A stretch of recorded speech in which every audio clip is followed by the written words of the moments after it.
So, may nag-message sa akin dito sa TikTok and tinanong niya yung regarding sa INAP and sa Archer kung ano yung ginawa ko nung time na nagre-review ako. So, isi-share ko na lang din sa inyo ay nagpaalam ako na ipopost ko itong tanong niya pero sasagutin ko ng video para at least ma-share ko din sa iba na mag-exam at yung mga gustong maging future USRN sa mga susunod na months or years, ganyan.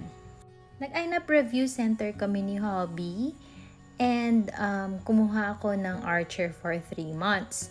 So, inuna ko muna yung kay INAP and nag-focus ako sa UWorld at sa pre-boards dahil kulang na yung time ko.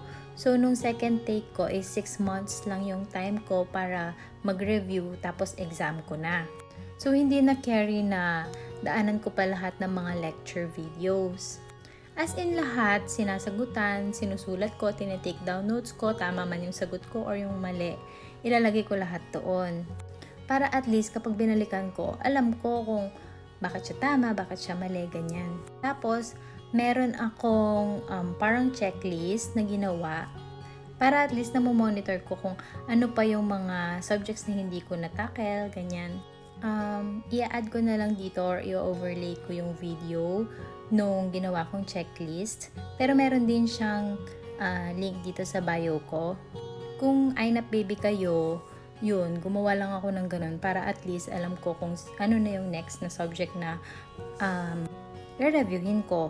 Tapos, doon naman sa Archer, so, di ba 3 months yung kinuha ko.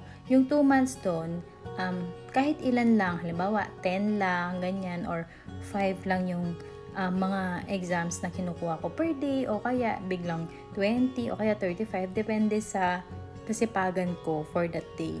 O kaya 50, o kaya 100, ganyan. Basta depende talaga. Yun yung dun sa 2 months, sa first 2 months. So, halimbawa, no, December yung exam ko, December, November, October, yun, kalma-kalma lang yung pagre-review ko dun sa Archer.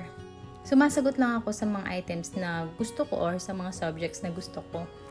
Pero yung last 1 month, halimbawa yung November to December, yung 1 month bago yung exam ko, yun na talaga nag-focus ako na 85 questions lagi yung sasagutan ko, dapat tatapusin ko siya. Tapos, kapag natapos ko siya, babasahin ko yung rationale, iintindihin ko kung bakit ako tama, kung bakit ako mali, o ulit-ulitin ko, ganun.